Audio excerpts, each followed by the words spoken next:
You're doing amazing. I mean, you are breathing down Filipina Pea's neck here. You are really killing it. Welcome, Michael. Thank you. Thank From you That very much. Philippines Life. We're here in Iloilo. Mr. Iloilo. Mr. Iloilo, yeah. Well, nowadays there's a lot more vloggers here than when I first came. Stick around, because Chrissy's going to show up, your favorite Filipina, for the last two questions. And apparently the last two questions are going to be the best questions. Yeah, so you don't want to miss those. My channel talks a lot about how to meet Filipinas and how to date online and things like that. You focus quite a bit on showing all the different culture and parts and geography and travel of the Philippines. But you have recently become single. Yeah. And, there's an audience out there that they feel like, they know the solution. It's boots on the ground. All you got to be is boots on the ground. The women are falling from the trees like apples. Oh my gosh, do they ever, eh? Yeah. You got to wear a hard hat. Yeah, right.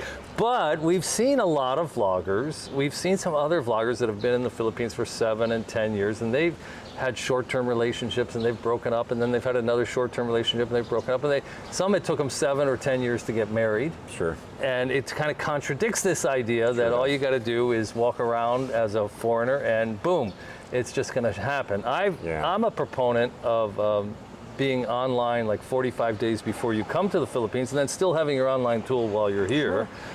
What has it been like being single in the Philippines, and how have you been meeting, before you met Kat, how were you meeting women? Well, I'm going to be honest.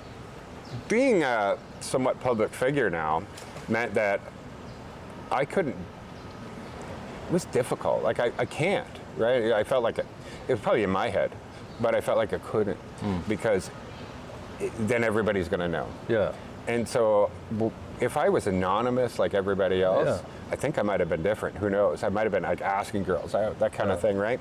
And but at the end of the day, I'm like out places filming every day, and I was like, oh, like how am I going to do this? I didn't know how to make this work, to be honest. Yeah.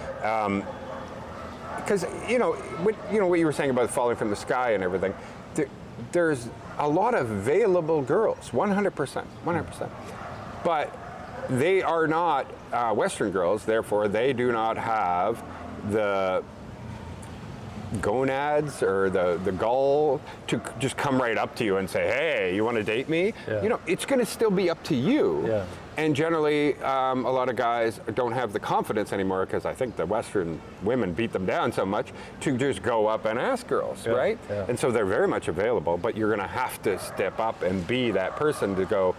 And then also realize, like, when you say hello and they cover their face, they actually are still interested. Yeah, they right? Like, it's not that they're not interested, or even if they, they don't feel like their English is good enough, they're a little bit shy, like that kind of thing.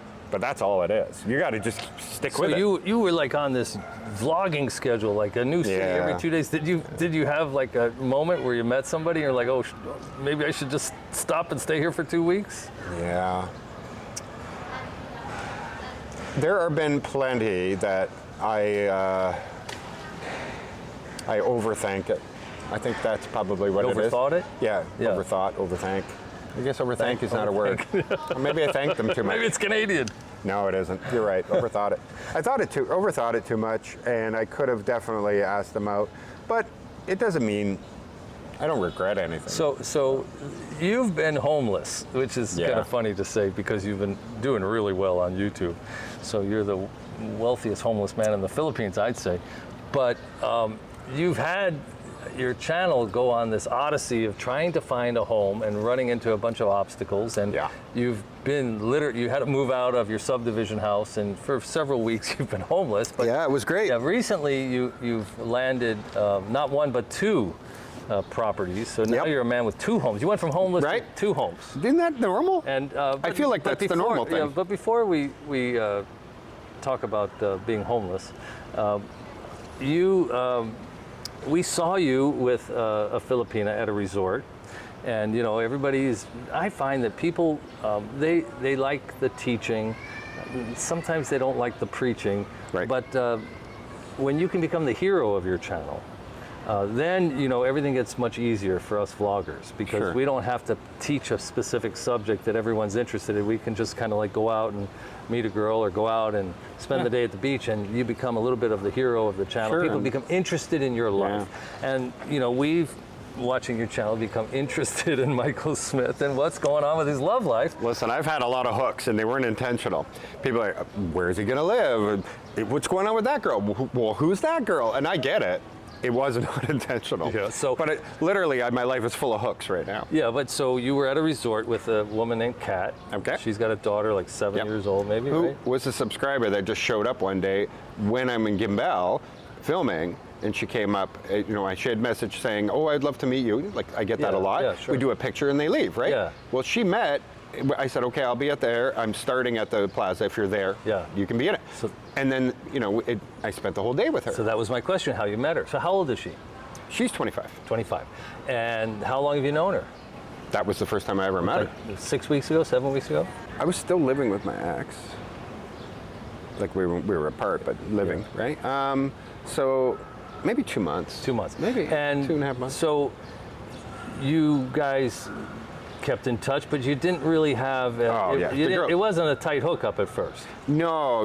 Well, because she's this is not going to be criticism in any way. Everybody knows this already. She's a poor communicator to my standards. Yeah. Right?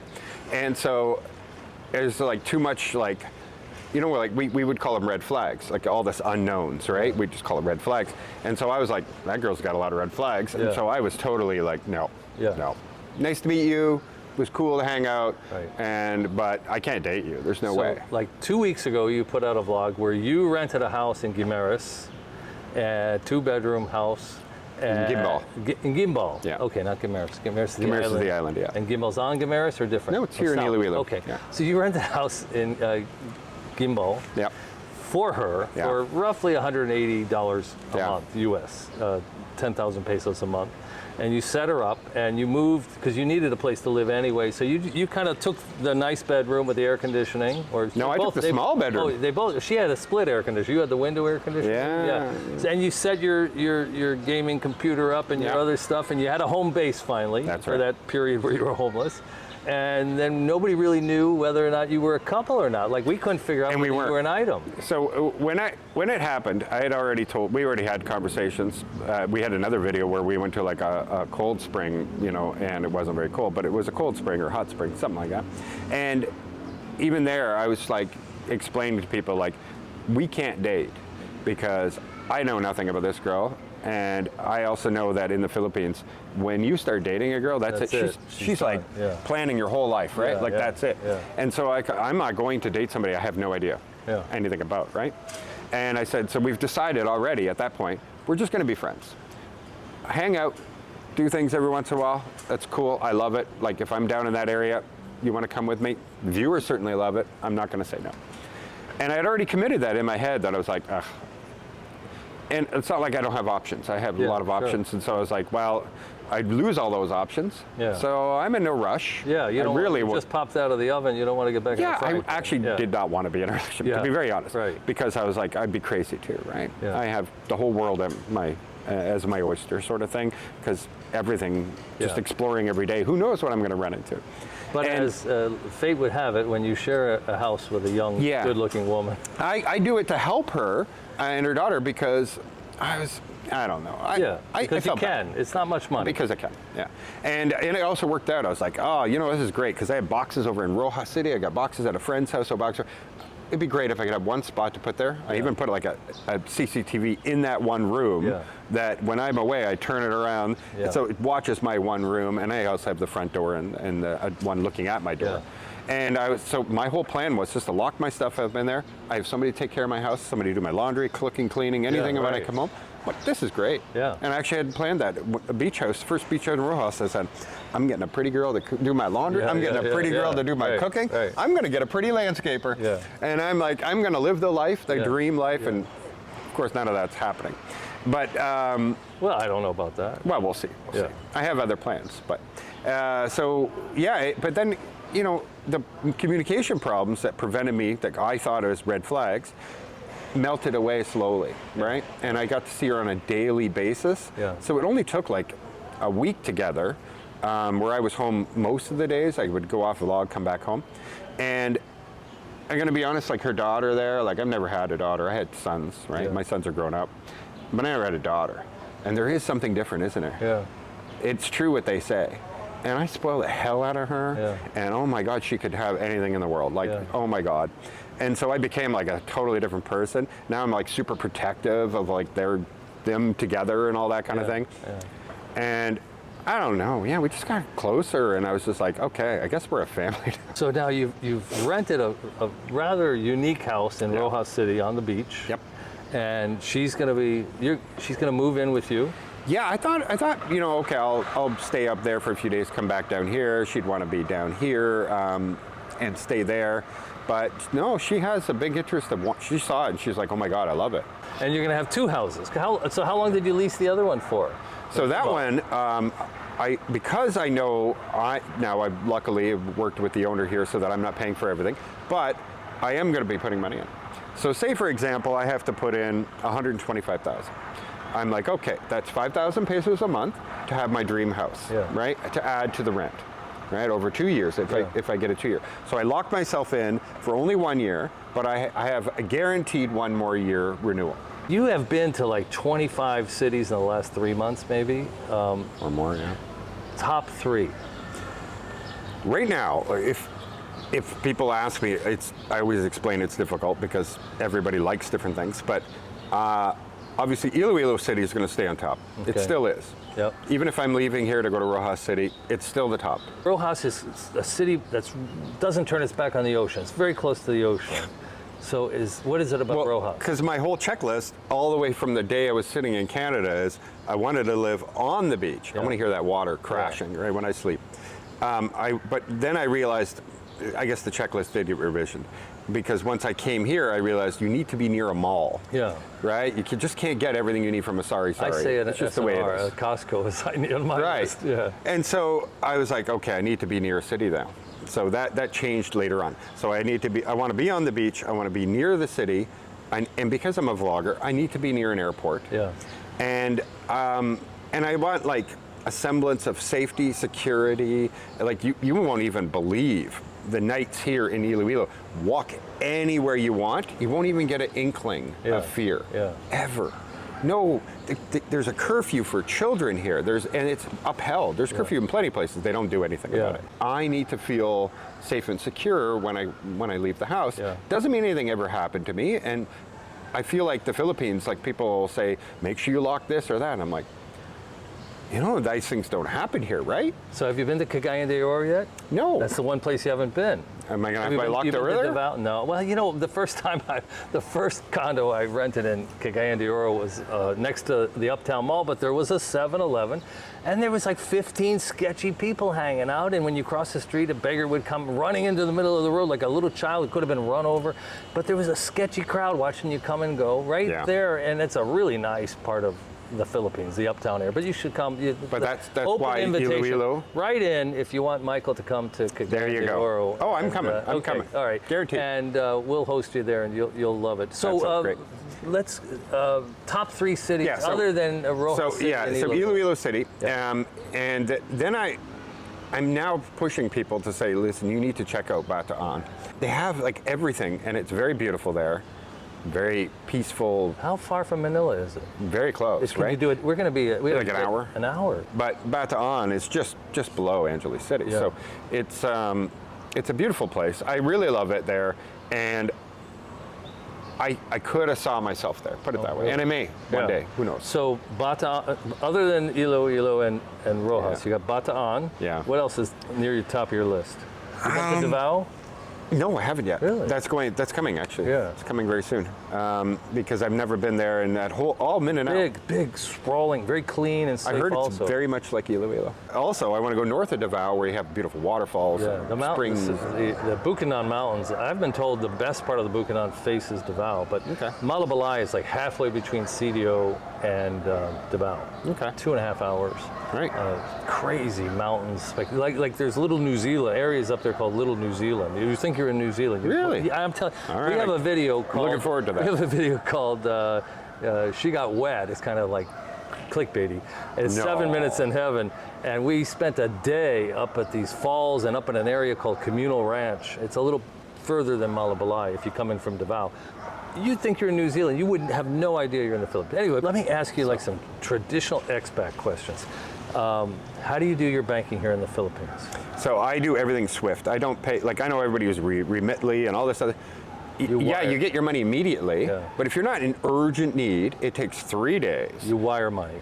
Yeah, I log into my Canadian bank, and I go transfer, international money transfer, put in it's already pre-programmed, put in my BPI bank account, and in 3 days it's there, and it costs me $1.99. It doesn't matter the amount. Okay, how do you get your OTP codes? Oh, yeah, so my bank, thankfully, ties it to your device, not to your phone number. Okay. So my other bank that I had when we first came here was only phone numbers. Right. Problem. Okay. Right. So what we did is I went on and transferred all the money from one bank to another bank. We never used that bank again. So if you're Canadian, it's Scotiabank uses your device. How does it texts you or emails you? No, the app. The app recognizes only that phone, and therefore it comes up and and tells you to confirm this is you. But I also have Magic Jack. Never used it once in my life, but I have it. Right. So I have a Canadian phone number. I just don't use it. Right. Yeah, I ended up using this really inexpensive company called Tello for $6 a month, and I just carry that SIM card around with me, and I get my OTP codes if I go to wireless calling. So nice. It's that. Do you have to be American for that?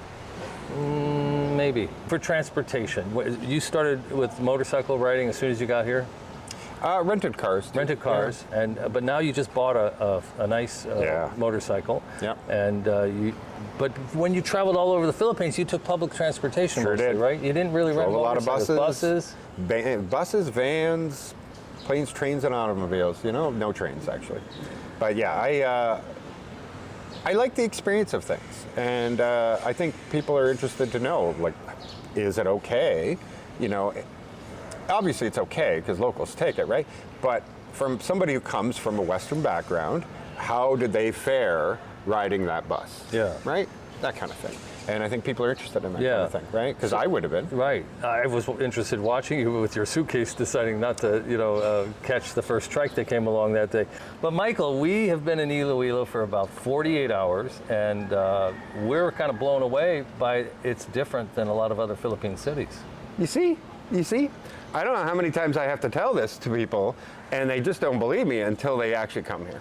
And people are literally moving here because they come here for like 48 hours and they're like, that's it, I'm moving. We live in Cagayan de Oro, so it's Cagayan de Oro meets Iloilo. Yeah. But I want to go back. You came from Boracay, so when you first came to the Philippines, you started in Boracay. But let me take you back a little further. Sure.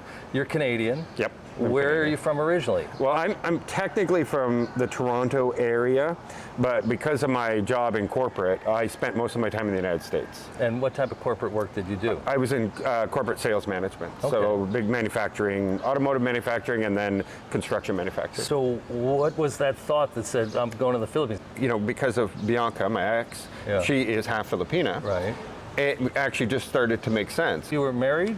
Well, no, we hadn't been married yet. But what it was is, at the beginning, we thought, just like we believed everybody, that it's just going to be 3 months to save the world, and we're all going to be back to normal. Yeah. Never once did we imagine it'd be years, right? Yeah. And so we said, okay, when this opens all back up, this is what we're going to do. So we're going to make a plan now. Literally, our first video was that. Let's make a plan. And we're going to sell everything we have and everything, and then the day they open, in we're going. So when did you get here? Well, it took a long time after that. It was October, like 2022 when it opened? It took about 6 months until we realized it's not changing. They did lower restrictions and things like that around the world, but it was starting to climb back up. And we saw our last opening to get out. And so we said, okay, let's go to Cambodia. Yeah. It's close to the Philippines. They're still accepting people. You just have to do a 2-week quarantine, and then you can leave, and there's no restrictions. Yeah. And so we said, okay, let's go. And so we went to Cambodia after selling everything we owned, 4 large suitcases. The restrictions got horrific, that we only lasted 30 days. And I just went on Google, where's the freest country in the world? And it was Albania. And so we got on a plane and we took off to Albania. Never heard of it, never been there. So did you start vlogging in Albania? Yeah. So you had a plan to vlog before you left Canada? Yep, we did 5 videos. We did like 3 with her mother, Thanksgiving, that kind of thing, showing us some Filipino food. She had us try some. Yeah. And the one where we said, this is what we're going to do. We're making a plan. We're selling everything. We're moving to the Philippines. So how long in Albania? 1 year. So when did you and Bianca marry? The month before we left. Okay, So right before, in Canada. That's right. So and so we married February 28th, 2021. Then we left like 2 weeks later. Okay, and you went a month in Cambodia and a year in Albania, roughly. Yep. And when did you... and arrived here in the Philippines on March 20th. So tell me, you know, I know people are really interested in your backstory. What was the YouTube experience? How did the channel, what happened you're a natural vlogger. I suspect you had success no matter where you were, but how did it go in Albania? I'm in a country where all the clubs are open, the bars are open, the restaurants are open, the cafes are open. You can go out on boat tours, and literally we were beside Greece, right? And so we'd go out on these party boats, and you could see the shore of Greece where it's nobody, because they're all locked in their homes. Yeah. And we are allowed to do everything. So when you're showing that, magically our views were really low. Yeah, okay. Even though you would think people locked in their homes would be flooding to find what the heck, there's this place. How did you find your way to Boracay? Yeah, we landed in Manila, but we always, because we were watching a lot of YouTube vlogs. Yeah. And everybody back then was just showing Angeles City. You know, we're Westerners. You know, we went to all the nightclubs in Canada and everything. And I used to be a photographer and everything, and I was invited to all the nightclubs all the time. And so we went right from Manila, and we were shuttled straight up to Angeles City. Yeah. And so we spent... What did you think of Angeles? I've never been. We enjoyed it. We enjoyed it, but you know, my ex, a seedy side, obviously. Yeah, well, and my ex is very liberal that way. Yeah. Like we would go to the nightclubs, she can dress like, you know. Yeah. It's not a shock to us, put it that way. Okay. And so we went right into the clubs, and she was up on the dance floor because remember it was empty. Yeah. Country just reopened. Yeah. And so when she would go up in the dance floor, they would let her go up on the pole with the girls and everything. We were just having a party because there was no customers. Right. And so we spent 3-4 days. We went to Manila after that, and we did a few vlogs down there. Had a lot of fun. Went to like theme parks and stuff like that. And again, everything's empty. It was wonderful. And but then we realized, I don't want to keep doing this. I don't want to keep dragging everything we own in these big suitcases from Airbnb to hotel or whatever back and forth. We need to find a home base, just for a while. And we were like, what's the most beautiful place that is easy to get in on and off? And Palawan is not easy to get on and off. There's only certain airports and all that kind of stuff. So we went to Boracay. Yeah. And we thought that would be wonderful until we realized when you get there, back then, there's all these restrictions if you leave, right? You get in, now if you leave, you have to come back in, you have to have hotel reservations, all this stuff, and meanwhile we were renting, so we didn't have, we had a house, so it was months before we could actually leave. Yeah. So how long were you on Boracay? We lived on Boracay for 8 months, and I gotta tell you, it's a beautiful place. But after about 3 months, you've done it all. And you notice that every friendship you make, those person gone in a week, 10 days, whatever. It was very, very few people that permanently lived there. Even the ones that said, like me, gonna live here, they would disappear too. Everybody goes stir crazy. Yeah. And once you, like rainy season, the storm season, stuff like that, you know, it's not the same anymore, right? And so if you don't have the day-to-day normal life stuff, like go to the mall and go to the movies or do something, rainy season can get really, really bad, right? So you were like vlogging like crazy, you were really growing your channel. What was going on with your channel back then? We never missed a day. Never missed a day? In the first year. Holy cow. Yeah, first year in the, or a little bit more maybe, when we were in the Philippines. We did not miss a video. I can't imagine doing a year where you never missed a day. Yeah, and my ex was also doing Twitch streaming, so she was streaming like 5 days a week on top of that. So there was a lot going on back then. The good thing about vlogging is it forces you to go out and do things. Things that you probably wouldn't do.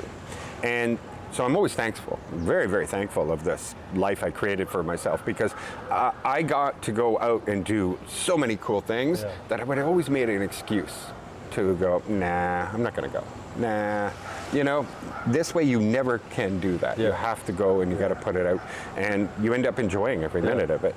So you capture it all day, and I don't feel like that's the work. So how old are you?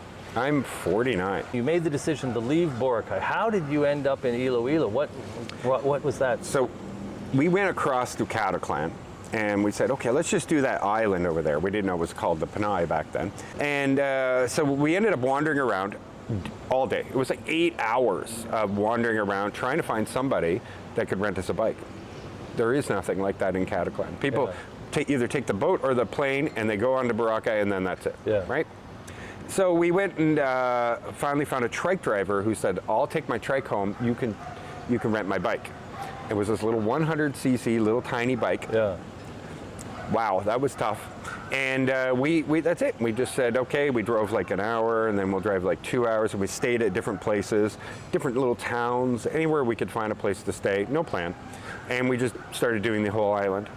We didn't even know much about, other than a subscriber saying, you gotta check out Iloilo, but otherwise, never really heard of it. Pulled into Festa Walk after going through Aklan and TK, and then even parts of Iloilo getting into here. That is a very rural, very provincial areas, right? Small little towns, that kind of thing. But the contrast of pulling into here, especially when you're coming in that direction, so I didn't come through the city to get here. I came in through this side, and I pull in here, and I was like, what? Yeah. And we're just staring at skyscrapers and clean roads and sidewalks and organization, and that was it. We were here for 5 days just going around, and that was it. Like, we met the mayor and everything. And they all just wanted us to come here, and we went back to Boracay, and I went to my landlord, and I'm like, listen, I gotta go. Your YouTube journey, what you had like this two viral videos that had to do with trying to find Bianca's parents, her Filipino birth parents. And you got over 1 million views on both videos? Yeah, almost 2. And what was that like? And I'm interested as a fellow YouTuber, like, you get all these new viewers, the next things you try and produce, you can really struggle. What was it like for you after that success? Yeah, it's interesting. This is something that's actually a really great question, because many will then have an expectation, now we're a big channel and now we're going to get really big views. And I was in that same boat, and that's not the truth at all. Not the truth at all. I've gone through some real things with YouTube along the way that I've learned a lot because of it. We were removed entirely from search at one point, where you could have typed in the exact name of our title of our video and we will not come up. That was when we were in Boracay, months before our biggest hit, right? When we finally hit over 1 million on a single video. But with that whole week, I would say, that we were in Manila, or 10 days, we were not just that one, we had a BGC one that went to 250,000 with a few days, and then now it sits at, I think, it's 1.4 million today, today's date, something like that. Now that channel, if anybody's interested, that's Bianca's channel now. That's Bianca's channel. And what's the name of that channel? TPL Bianca. And your channel is Philippines Life. You took the name that you had. That's right. So those multi-million videos were published at That Philippines Life, but you migrated that name to your new channel. That's right. And Bianca changed the name of the old channel. Yes. But those videos belong on the old channel under Bianca's name. Yeah, the views and everything goes with it. So what happened? What did, like, after you got like 2 million views, 1 million views, like what happened? Then after that, I don't know why, but for some reason your videos will struggle for a while. And that's what's going to happen. Like, it just, now you're having a hard time hitting 5,000. Yeah. And it'll happen just for a little while. Yeah. And so we ended up removing all the tags. We put out short videos and try to increase the retention. Yeah. And we were just plowing through. It took about 30 days to get back out of a slump. Yeah. And all of a sudden get our videos up to at least 10, 15,000 views on average per video. Same thing happened to us. We had a 200,000 view at 45 days old. And then for 6 weeks, we couldn't buy a vowel. Yep. And then just last month, we have a 215 and a 110, and they're still running. But the new videos, all of a sudden, like what we would normally get, we might be getting half. I think it's something to do with the fact that, some of those other videos ran. Yeah, and also, like, for example, the video that we did, that, her finding her family, it was very much, you ever heard of Jessica Soho? No. I think I might be saying it right. But like a different audience? She does, yeah, exactly. So for GMA, I think it is, or ABS, CBN, she goes out and helps people find lost relatives. Okay. Right? In the most craziest places, difficult to find, missing mother, we were adopted and now you want to find your mother. Yeah, yeah. Those are kind of episodes. So that audience that we drew all of a sudden, our normal videos didn't play to them. Right. You kind of went through a big life change. You and your partners went separate ways, but you had an inkling because you launched a channel 3-4 months before the separation, right? No, actually, it was even longer than that. We were in Boracay when we opened the channel. We are so focused on working on the main channel, I don't have time to put videos on this other channel. And so we parked it. It didn't have enough view time actually to even monetize when I reopened it December 1.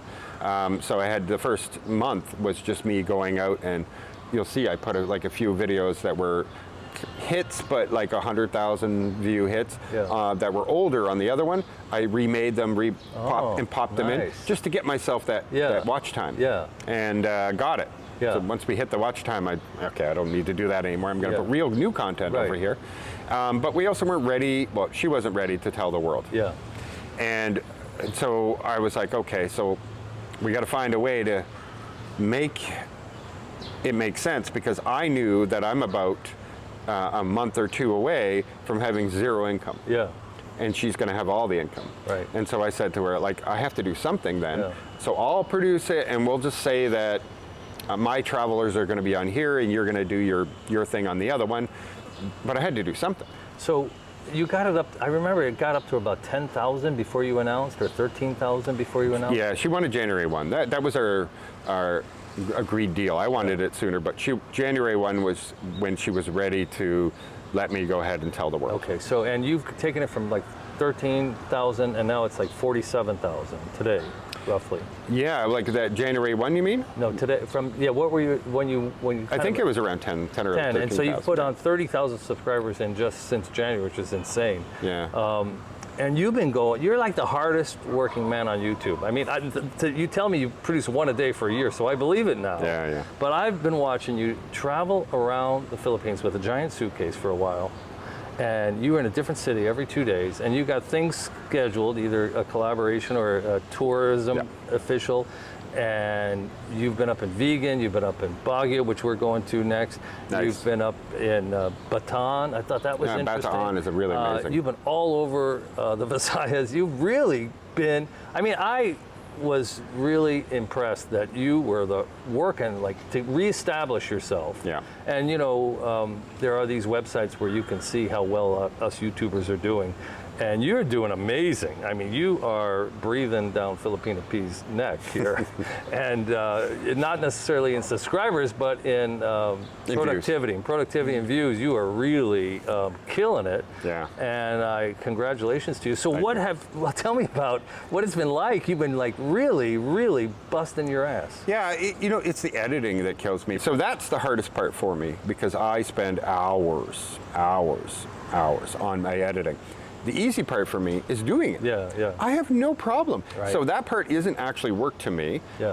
Other than eventually you can get a burnout, right? And so you need some of that private time where you have nothing else going on. Now like I said, I don't even have to think. I can open my emails and just pick things if I want. I have screenshots. Like if people send me so many messages, I can't possibly search them anymore. I screenshot and then I put them all in a to-go folder, where I can go back through and just go, okay, here's this province. Okay, I got like 6 invites here. Awesome. Yeah. And I can just... I mean, actually coming up with the creative idea for the video is one of the most challenging things. And coming up with a thumbnail and title is always really challenging. Yes. So you've started to do a lot of community service, I've seen recently, and with the schools and charities. Yep. Is that new? You're sort of going in that direction, or have you been doing that? So the children with the free surgeries, that I'm doing almost every month. The next one's coming up in 2 weeks at another location where they bring the children from the mountains with cleft palates and split lips. So the channel is that Philippines, Life. Plural, Life. Yeah. And you contact, everything's there. Yeah, everything's there. And so what we do is for about $7,000 US, we can give surgery to up to 50 children. Wow. And it's life-changing, because these children do not leave their home. The shame of having their whole face messed up and everything. The parents don't, they can't afford it, so they're not going to do anything. We work with the 61st Battalion of the Army, and they will help us with transportation, locating the children, those kind of things. We get the hospital to donate that, and then we bring in plastic surgeons from Manila. We fly them in for that, and we feed everybody for the 3 days, because they have to have the time the day before. They have to be there to make sure they have We put them through a test to see if they have proper nutrition and all that, because they can't handle the surgery if they're malnourished, because we're going to be putting them under, and it's a long procedure for some cases. So we have to maybe build up their nourishment and make sure they're up to a certain standard. Plus they're in the hospital, so we can get any health care they need, and we'll take care of it. We pay for everything, the whole thing. Yeah. And we'll do that every month. So we try to help 50 That's children awesome. a month. Michael, before Chrissy comes to ask the 2 bonus questions, Okay. do you have any questions for me? Yeah, lots, Okay. but I'm going to actually, I want to kind of save them because I want to come to CDO. Yeah. Because, of course, I'm going to say, wait a minute, how did you guys meet? I want to know so many things. All right, let's get Chrissy in here. Are you ready with your questions? Come on. Hot seat. Hi, Michael. Hello. So nice to see you in person. No, we it's my love your pleasure. channel. Thank you very now, much. I have 2 questions. If you could name one thing that you've done here in the Philippines that you regretted about, what is it and why? Only one? Yeah, just one. Dang. Wow. So many. They're all little, though. So the biggest ones, I guess, a little too trusting when it came to the landlord, because my first experience was so great. The second one, I just trusted. I trusted too much. I trust the people that, like the agent showing me around. Meanwhile, they bait and switch, that kind of thing. I hate to say trust no one when it comes to business, but trust no one. Yeah. Just, they can be nice people, they can be wonderful people, but just assume there's something else going on and keep your eyes out for everything else and let them, show you that they're not. That's great, because there's plenty of amazing people, don't get me wrong. Most people are going to be like that. But everything has a motivation, and money is a big motivator. Correct. And therefore, you just got to keep in mind that we're all motivated by something, and they just happen to be motivated by a different interest than you. Yeah. So that would be my biggest regret, is that when I first came to Iloilo, I trusted too much. Yeah, I think there are a lot of viewers there that could relate to that and will agree of your answer. Yeah. My second question is, what are the top reasons you've chosen that Philippines life? Well, the first one was there's so few that could get approved, because I wanted to show people what my life was like living in the Philippines. Yes. Yeah. Michael, thank you for joining us here in Iloilo. No, it's my pleasure. I'm glad you guys came and visited Iloilo. So glad we finally came. We're hoping to see you in CDO. And, so often people come to CDO and show the worst part of CDO because they don't have anybody to show them around. Check out Michael's channel and donate to his charity at That Philippines Life. Till next time from Fly Me to the Philippines, see you on our next video.